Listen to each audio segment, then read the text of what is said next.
Kwengithi Viva Mkhonto Viva. Igama uDlamini Nompumelelo bafethu ngiyathemba ukuthi nisangikhumbula. Bafethu yazi namhlanje ngiphatheke kabuhlungu kanjani ngihlangana nosisi uyangibuza ukuthi uthi ngiyakwazi wena ngikwazela ku TikTok. I'm like, yeah. Umkhonto wesizwe. I'm like, yes. Ngumkhonto wesizwe and angijika ngiyindawo. So ngihlale ngikubona TikTok yini nje mntanami ekwenze ukuthi ujoyine umkhonto wesizwe ukwenze njani kwathini. Then like ngikhulume nalo sisi. Guys, nani ngingibona ama-comments yangibuza ukuthi why ngijoyina umkhonto wesizwe ngimncane kangaka. Nani. Mina ekhaya bebe-ANC, not just i-ANC. Ubaba wami nobaba omdala ngithi nje nabafowabo nodadewabo, they were fighting for i-ANC. Hayi kanye, hayi kabili, hayi kathathu, but impilo yabo yonke up until today, up until December 16, angisho kanjani. Alright.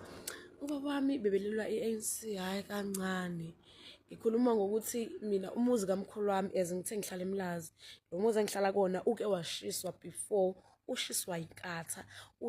Inkatha iwushisela ukuthi kunezingane zakhona eziyi-ANC. Yabo. So from lapho impilo yabo yathi ukutengatenga nani. Kwasho ukuthi umkhulu beyindoda eyisosha, beyindoda eyimilayo.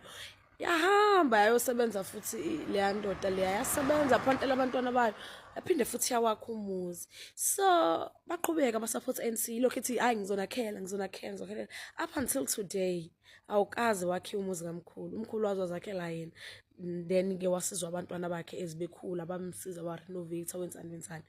Alright. Ngiphinde futhi nginitshele lesi story. Ubaba wami mina ubesebenza kanzima, niyezwa yini bafethu? Kwafika lento ekuthiwa i-COVID. Ubesebenza kanzima kangokuthi ukwazi ukuthengela unkosikazi wakhe okuwuma wami umuzi eManzimtoti ethengela thina. eManzimtoti ngathi abantu abahlala ekhaya and they know eManzimtoti. Wawuthenga umuzi eManzimtoti eDonside. Then umuzi kababa ubu-right, yonke into i-right, imfethu siphila kahle. Nje ephanto baba kwafika lento ekuthiwa i-corona, waphelelwa umsebenzi ubaba.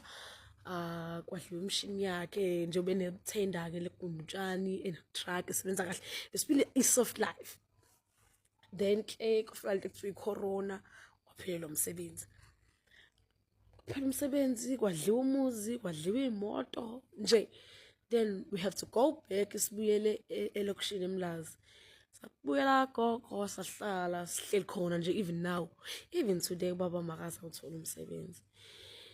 Engikusho bafethu manje lokho eningibuza ukuthi why mina ngiyumkhonto wesizwe.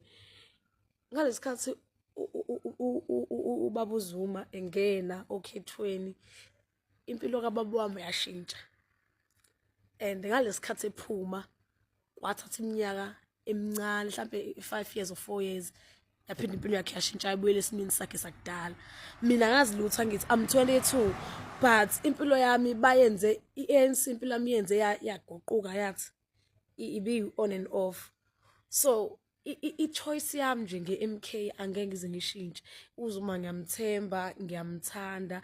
Angifuni futhi ningitshele ukuthi kwathini. Ngifuna yena nje kuphela. So ziningi izinto ezibuhlungu ezizenzile kubantu abayenzile kubantu. So nami ngomunye wabantu onezitori about ANC. And ebuhlungu baba uke waya ngisho kwelinye ikhansela elimaziyo ayayizabalaza nalo eseyikhansela manje. Wathi hayi mnganami ngiphelele umsebenzi angisasebenze kanje. Wathi hayi khululeka kunamavaterikana azoqala because uno-code 14. Wathi hayi khululeka kunamavaterikana azosebenza kamasipala nje. Kwathini ngizokubiza.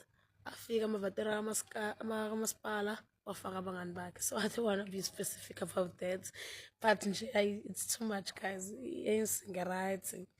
Angisho ukuthini mina ngikhuluma into engiyaziyo nabo bayazi futhi. So I don't want to be there kakhulu because ngihethekile bafethu. Ningangibuzi ngivoti lami, ivoti lami aliyona imfihlo ngi-MK for life. Viva Mkhonto Viva.